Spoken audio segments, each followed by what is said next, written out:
Descubre las píldoras de San Fray Galbao para curar todo tipo de dolencias.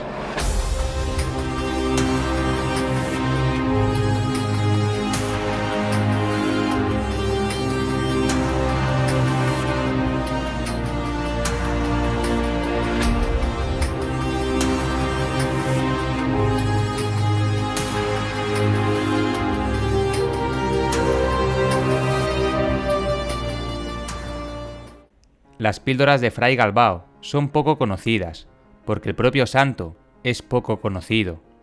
Estas píldoras son un sacramental que está al alcance de cualquier persona. Existe la sensación que el Padre Pío fue un santo con dones insuperables, que difícilmente podamos encontrar en otro santo. Sin embargo, hay otros que han tenido dones similares, pero quizás no han tenido la promoción del santo de Pietrelcina. O quizás no hayan tenido la ventaja de vivir en Italia. Uno de estos santos, comparable al Padre Pío, es San Antonio de Santa Ana Galbao, que vivió en Brasil en el siglo XVIII y fue un hijo de San Francisco de Asís como el Padre Pío. San Antonio Galbao nació en el estado de San Pablo, en Brasil, en Guaratinguetá, en 1739. Era de una familia grande, acomodada y muy religiosa, que a sus 21 años entró a la orden de los franciscanos descalzos y fue ordenado sacerdote. Al igual que el Padre Pío, era muy devoto de la Santísima Virgen y se llamaba a sí mismo esclavo de María Inmaculada. Se dedicó a servir a los sectores más carentes como enfermos, esclavos, los pobres y los afligidos. Su preocupación por los moribundos era conocida y este relato la ejemplifica.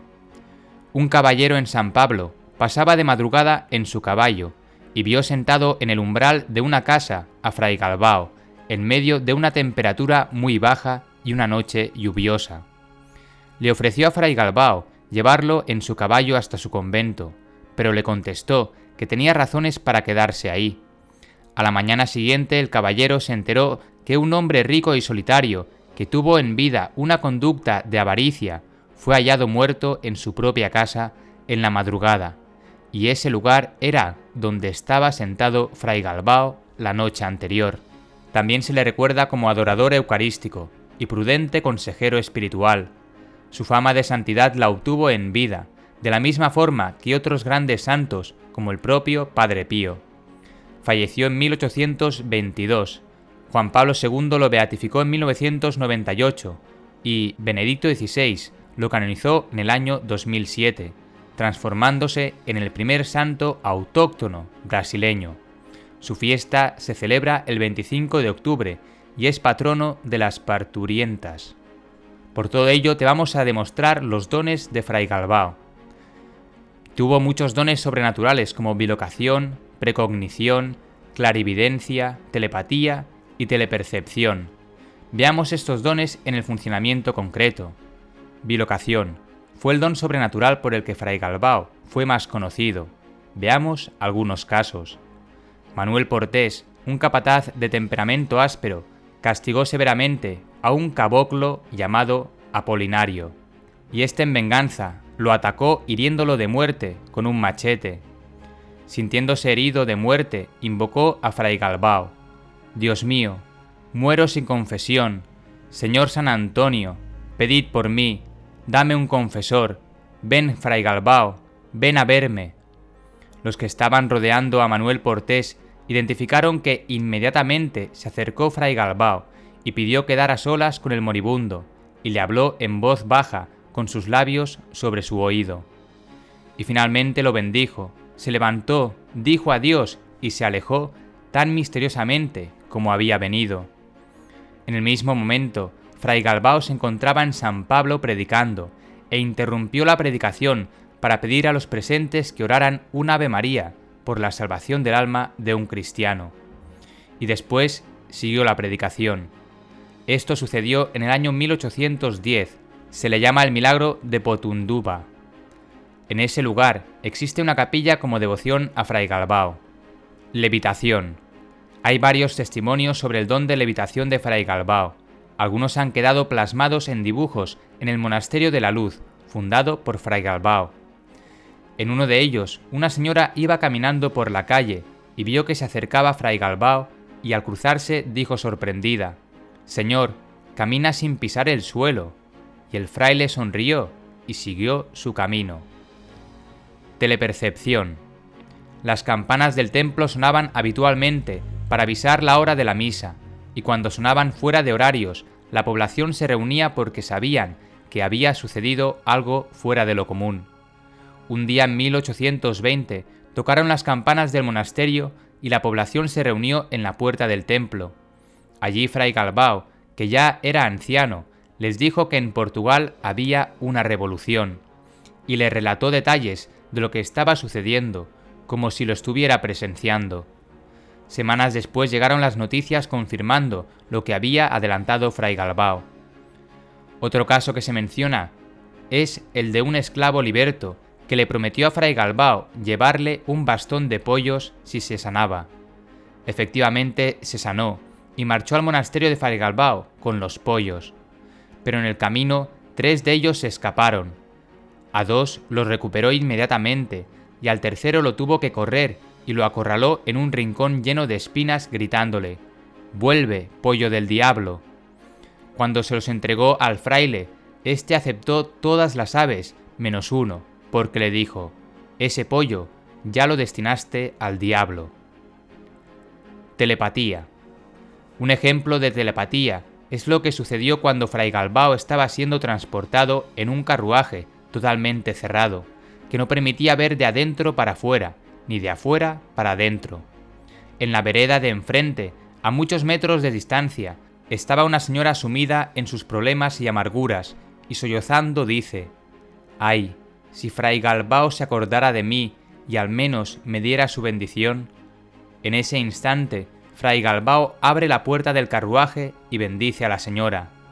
Los testigos dicen que era imposible que Fray Galbao viera u oyera a la mujer. Premonición. Fray Galbao era un gran predicador. Era invitado a predicar en todos los lugares donde pasaba. Incluso a veces debía hacerlo en lugares al aire libre, porque la multitud que se reunía era tanta que no cabían en los templos. Un día, en Guaratinguetá, estaba predicando cuando se desató una tormenta en la zona. Entonces los parroquianos se asustaron y comenzaron a pensar en retirarse. Pero Fray Galbao les leyó las mentes y les dijo que no les iba a pasar nada si se quedaban. Se desató una gran tempestad que destruyó buena parte de la ciudad salvo la plaza de la parroquia, de modo que pudieron quedarse y recibir los frutos de su sermón. Se relatan cientos de milagros por su intercesión. Por todo esto que hemos contado, ahora te presentamos las píldoras de Fray Galbao. Las píldoras de Fray Galbao son pequeños papeles con una frase en latín que son doblados y cortados en forma de pequeña píldora y dados a ingerir a la persona que tiene el problema e invoca la intercesión de Fray Galbao. La frase dice lo siguiente: postpartum Virgo inviolata permansisti Dei genitris intercede pro nobis, que significa: después del parto, oh Virgen, permaneciste intacta, Madre de Dios, intercede por nosotros. ¿Y cómo se le ocurrió a Fray Galbao este método de las píldoras? En un momento, él tenía 2 personas para interceder que no podía solucionar directamente, una parturienta y un muchacho con cálculos renales. La parturienta estaba en trabajo de parto y su esposo fue a ver asustado a Fray Galbao porque su esposa estaba en peligro de muerte. Entonces Galbao escribió la ejaculatoria en un papel, doblando y recortándolo como una píldora, y pidió que se lo dieran a ingerir a la parturienta. Esto funcionó de maravillas, y la parturienta dio a luz sin problemas graves, lo que le llevó a probarlo otra vez con el joven que tenía problemas renales. En este caso, el paciente también se sanó rápidamente, expulsando los cálculos. Y ahí comenzó la fama de las píldoras de Fray Galbao. Hasta su muerte, era el propio Fray Galbao que escribía los papeles para las píldoras, pero luego comenzaron a hacerlo las hermanas concepcionistas del Monasterio de la Luz, que fue construido por Fray Galbao en San Pablo. A día de hoy, las hermanas siguen suministrando este exitoso sacramental por casi 200 años en su monasterio. El enfermo o sus familiares pueden ir al monasterio a solicitarlo, que queda en la avenida Tiradentes 676 de Sao Paulo. Y también puede ser pedido por carta con el texto: «Quiero recibir las píldoras de Fray Galbao». A la vuelta de correo, la persona recibirá la novena a Fray Galbao y las píldoras. La oración debe rezarse por los 9 días seguidos y se recomienda tomar una pastilla el primero, el quinto y el noveno día. Se puede obtener más información en el sitio web www.monteirodaluz.org.br.